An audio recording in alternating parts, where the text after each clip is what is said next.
For nearly all of our clients, and likely for you, there are times where you simply must bust the routine or employ what I like to call a paradigm explosion.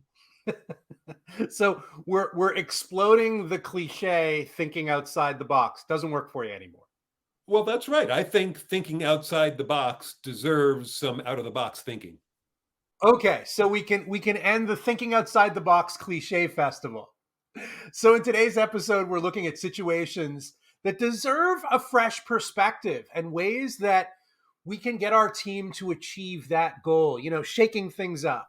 So first, let's get some terminology out of the way, where we joke about thinking outside the box and paradigm explosion, but we can employ some more formal terminology, convergent thinking and divergent thinking.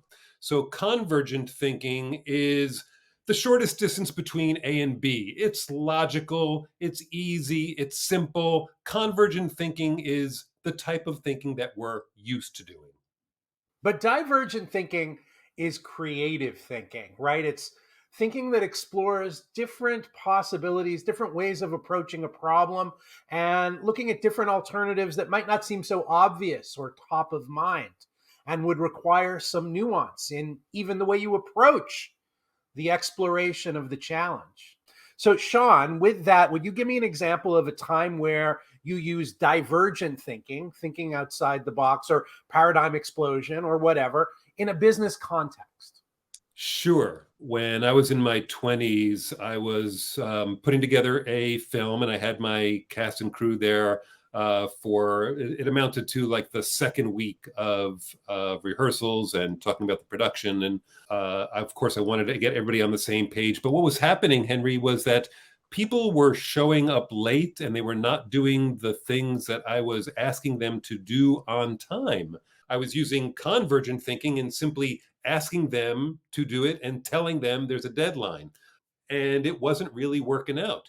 So I made a deal with them that ended up being slightly embarrassing, but also effective. I told them that for every week where they came through and showed up for meetings on time and delivered what they needed to on time, I was willing to stand out on the corner of 8th Street and Avenue C in New York City wearing a costume, hawking the new production, telling everybody about my new film, even though it hadn't yet been done.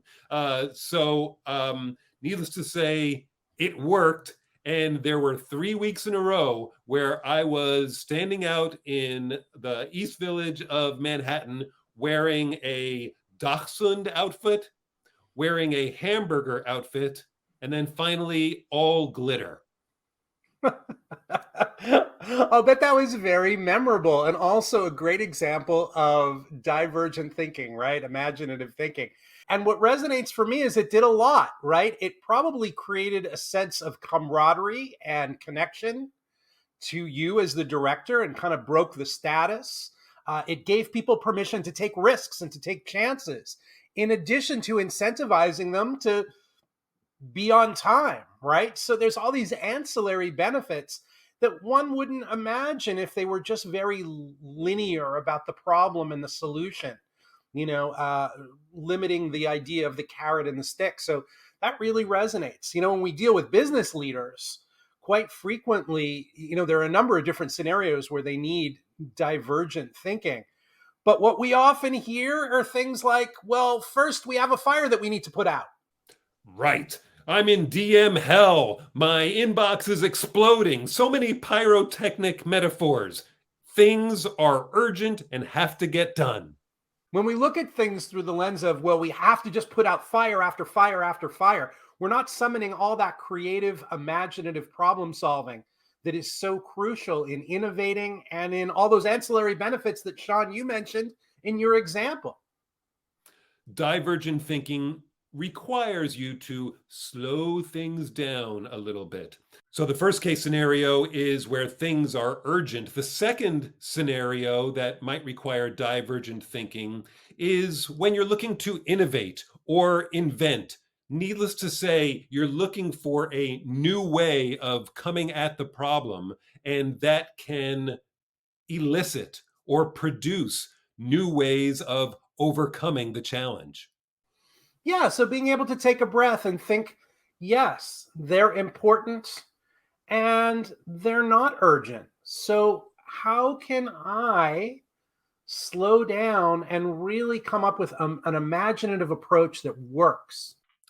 The third way that you might need divergent thinking is when there is something monumental that has happened, a acquisition or layoffs or something big that has caused new challenges for the greater whole.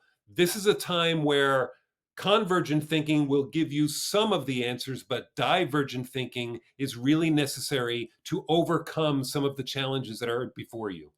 You know, it reminds me of a movie that I just saw called Air about Nike and Michael Jordan and the Air Jordan shoes. Have you seen it, Sean?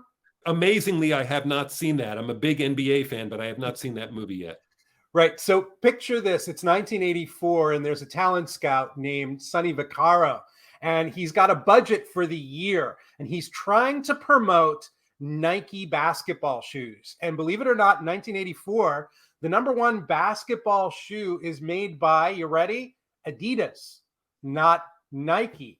And Vaccaro goes, I want to push all in with this young rookie named Michael Jordan, and everybody is against it. They all think he's crazy. Tons of conflict internally, but finally convinces everybody through to the CEO that this is a great idea. But then Jordan's management says, no way he's going to meet you. You can't afford him. And he's already got his heart set on Adidas.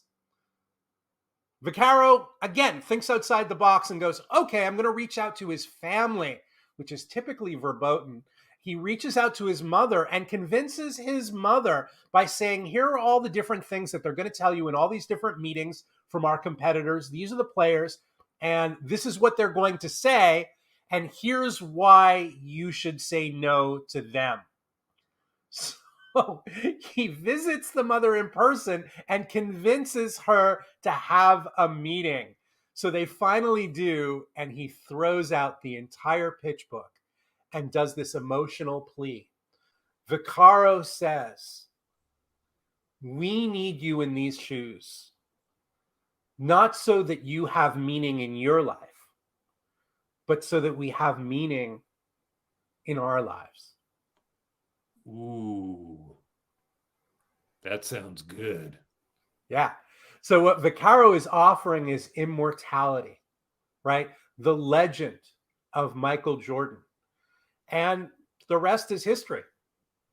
So let's get into some of the ways that teams can use divergent thinking. One of them is innovation days, right? Google does this 20% rule where people can spend 20% of the time on innovative ideas that are not going to be easily accessible quickly, but have a big payoff later on, right? And I believe it's Atlassian. It's a software company out of Australia, does these innovation Atlassian. days. What is it? Atlassian. Atlassian. Thank you. So innovation days where anybody can come up with any idea, and it's all celebrated as this day of innovative thought. Another way you can use divergent thinking is encouraging multiple solutions. So, when you have your team together and you're looking for new ways of overcoming the challenge, you might say, well, what if there was unlimited budget? How would we handle this? What if there were unlimited resources before us? How would we solve it? What if there was unlimited time? What if there was unlimited human resources? What if our team was as big as it needed to be? Suddenly, you're able to think without any constraints and come up with some very unique and oftentimes effective solutions. I love it.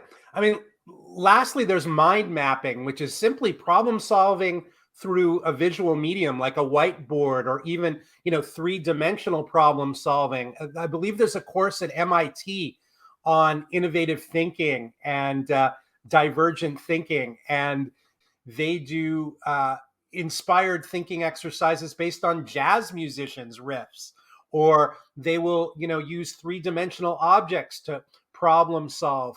And by simply just shaking us out of our associations and giving us permission to employ our imagination, they come up with amazing solutions that require courage to come up with.